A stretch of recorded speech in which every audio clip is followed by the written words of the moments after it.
Itu tadi ya kata kuncinya, sarana pemasaran. Masyarakat Indonesia termasuk pengguna dan pengakses terbesar media sosial.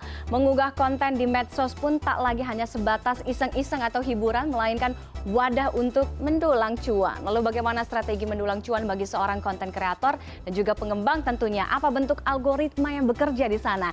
Kami akan bahas malam hari ini bersama Angga Anugrah Putra, Head of Content and User Operations TikTok Indonesia. Kemudian ada Kelly Courtney yang terkenal banget di TikTok as a content creator, dan juga ada Mas Yoris Sebastian, founder and thinker of OMG Consulting. Oke, Mas Angga, Mas Yoris, Kelly, selamat malam. Hai, selamat malam. Oke, tadi kan keywordnya sarana pemasaran. Saya mau ke Kelly dulu deh. Kel, udah berapa lama sih main TikTok? Dan kenapa dari sekian banyak nih ya platform, kenapa waktu itu pilih TikTok? Aku udah main TikTok kurang lebih 2 tahun setengah. 2 tahun setengah? Oke. Yes, udah lama dari sebelum masa pandemik ini. Kenapa Dan waktu... juga, aku tuh mulai TikTok karena aku merasa TikTok itu aplikasi yang mudah banget digunain. Dan kan tinggal langsung rekam gitu loh. Dan TikTok itu benar-benar ngapresiasi karya-karya kita gitu. Oke. Jadi, ya.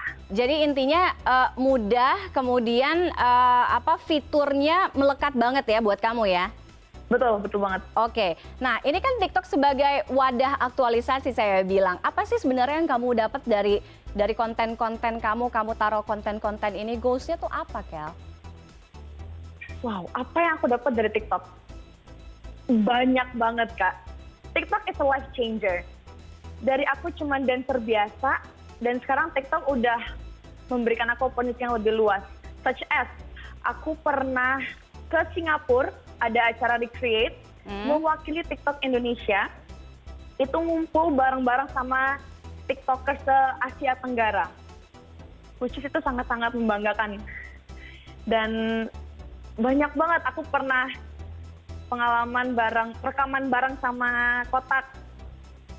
Terus bisa kerjasama dengan brand-brand. Banyak banget. Banyak benefitnya intinya ya buat kamu ya. Nah, gimana caranya monetisasi ini supaya kamu dapat cuan tambahan, supaya kamu dapat pendapatan atau penghasilan tambahan? Kan mungkin jadi asumsinya nih kalau makin terkenal di TikTok, mungkin makin terkenal juga di luaran. Oke, jadi kalau tips dari aku gitu, kita selalu berusaha ada good connection sama brand-brand. Nah, dari situ mereka tuh lebih sering kayak bahasa kasar kayak pakai kita terus gitu loh, karena kita ada good relationship sama mereka. Dari situ makin banyak cuan-cuannya. Oke, saya ke Mas Angga. Kalau ngomongin cuan-cuan, jangan senyum dulu Mas Angga. Ini pertanyaannya susah loh. TikTok mungkin secara nggak langsung ya Mas Angga, ini sebagai saya bilangnya wadah monetisasi yang menyediakan tambahan tadi, cuan tambahan buat Kelly, Courtney, dan juga teman-temannya tadi, konten kreator. Karena mungkin iklannya ini nggak langsung nempel sama ke dalam konten itu, si konten ini. Nah, kalau tadi konten kreator bisa dapat cuan tambahan, bisa dapat popularitas gitu. Gimana kalau misalnya saya tanya bisnis model TikTok ini untuk cari cuan tadi seperti apa sih? Ya, sebenarnya TikTok ini kan open platform buat siapa aja. Ini platform tempat kreator itu juga menyalurkan kreativitasnya. Nah, sebenarnya itu di TikTok itu yang nggak cuma individual seperti Kelly, tapi sebenarnya UMKM bisnis pun sebenarnya bisa memanfaatkan ini. Dan sekarang bahkan TikTok itu udah punya yang namanya TikTok for Business. Jadi sekarang kan karena memang TikToknya makin rame gitu ya, exposure-nya udah makin tinggi, terus kreativitasnya juga tumbuh, kontennya mulai makin banyak, ada banyak kreativitas pun yang akhirnya dimanfaatkan sama pengusaha kecil menengah dan juga brand yang memang sifatnya korporasi. Nah, jadi memang kalau ngomongin bisnis model, utamanya memang dari advertising. Cuman bedanya sama platform lain mungkin ini TikTok ini kan dia merekomendasikan konten gitu ya, dan dia makanya di TikTok itu ada halaman namanya For You, untuk kamu. Jadi setiap orang punya For You yang berbeda. Nah, di sana orang pun akan menerima rekomendasi konten, termasuk rekomendasi brand yang berbeda gitu. Nah, jadi itu satu.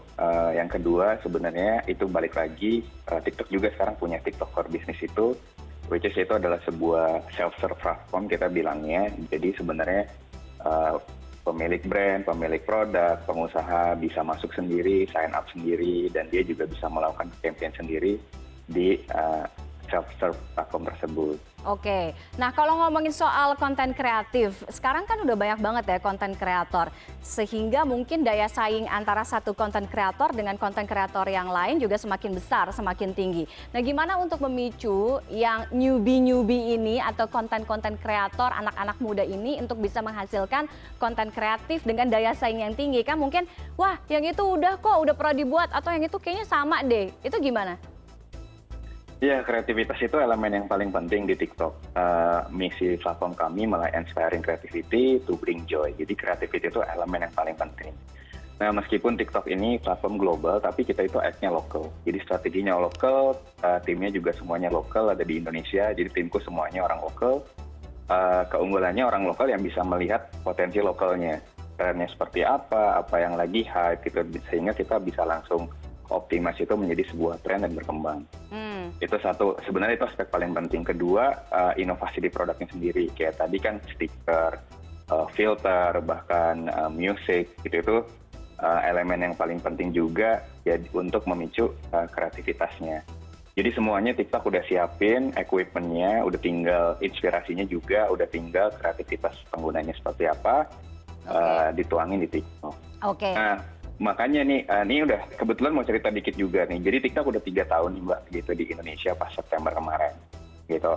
Nah karena kreativitas ini penting banget, jadi kita pun ingin merayakan 3 tahunnya TikTok ini dengan kreativitas juga. Which kalau nanti dicek aja di TikToknya ada hashtag sama-sama dari TikTok. Nah di sana kita merayakan kreativitas ini, keberagaman keragaman konten ini dan konten kreator yang ada di TikTok seperti kali ini. Oke. Berarti kalau misalnya kita lihat ya, platform media sosial berbasis video ini sangat ampuh untuk sebagai bagian dari strategi pemasaran. Tapi pertanyaannya nanti ke Mas Yoris, jadi sebenarnya produknya itu platform medsosnya, konten kreatornya, atau konten videonya. Tapi Mas Yoris, saya tahan dulu, kita akan jeda terlebih dahulu. Usai jeda kami akan kembali di CNN Indonesia Connected.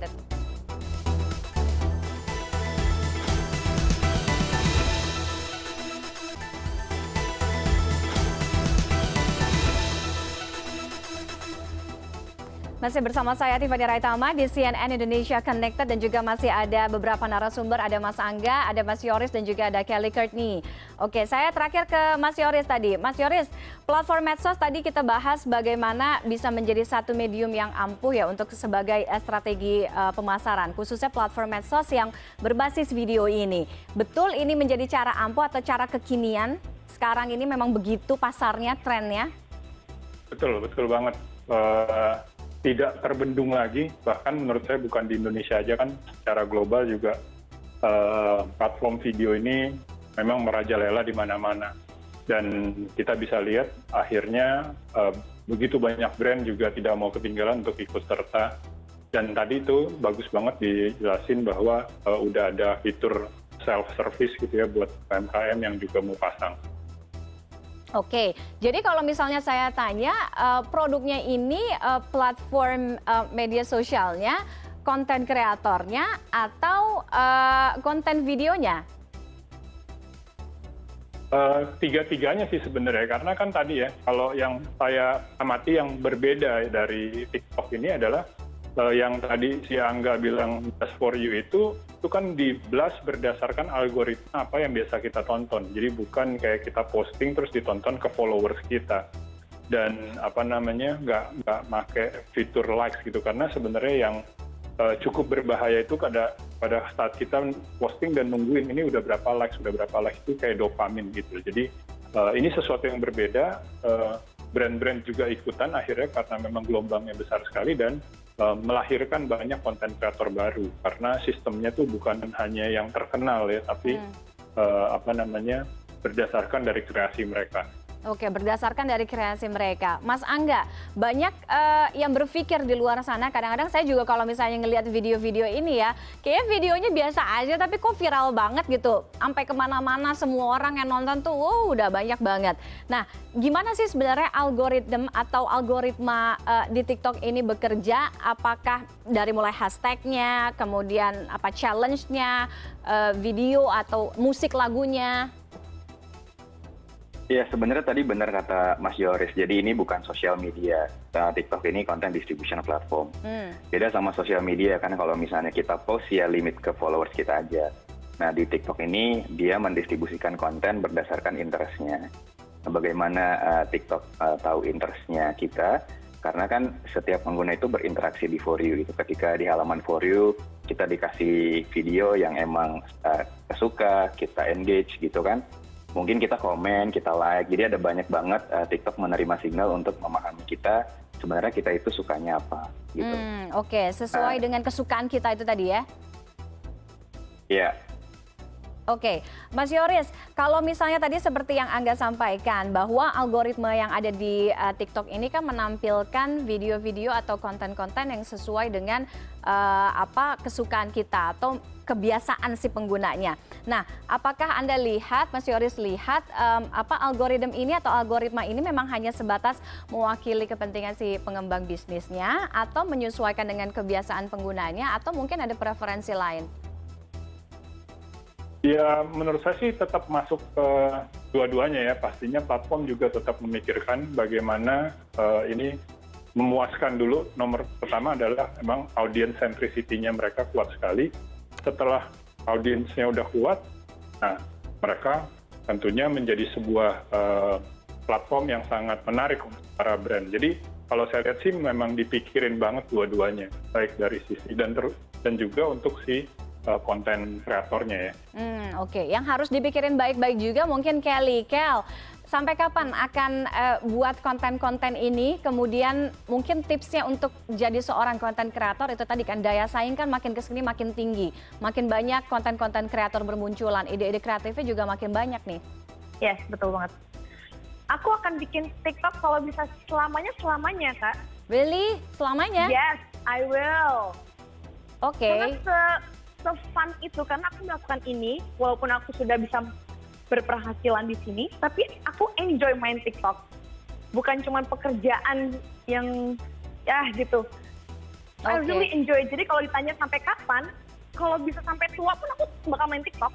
Sampai tua, walaupun nanti mungkin pengguna kamu atau yang nontonin kamu makin lama makin sedikit. Nggak apa-apa? Nope. Itu adalah tantangan buat kita. Gimana caranya supaya kita tetap on top, berbeda dari yang lain. Oke. Kita harus membuat ciri khas. Motivasi dari Angga kayaknya ya, itu udah senyum-senyum soalnya. Oke deh, sebenarnya pembahasannya makin banyak, masih banyak yang mau ditanyakan, tapi waktu kita sangat terbatas. Kelly, Mas Angga, dan juga Mas Yoris, thank you banget. Kita udah ngobrol-ngobrol, mungkin next time kita bisa buka forum yang lebih, durasinya lebih panjang lagi ya. Terima kasih sekali lagi sudah bergabung dengan CNN Indonesia Connected malam hari ini. Selamat malam semua. Thank you semua. Thank you. Selamat malam.